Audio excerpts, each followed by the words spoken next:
Македонија е во групата земји кои има најниска цена на електричната енергија, која повеќе од една година не е зголемена.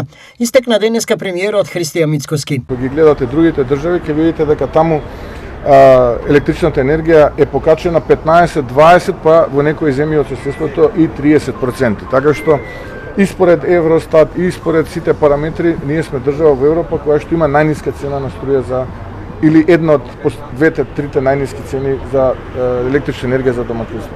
Без оглед на ова, за некои семејства плаќањето на сметките за струја е проблем, поради што државата објави јавен повик за субвенционирање. Преку Министерството за енергетика, минерални суровини и рударство е распишан јавен повик на кој што може да аплицираат оние семејства кои што ги исполнуваат условите за субвенционирање на сметките за електрична енергија.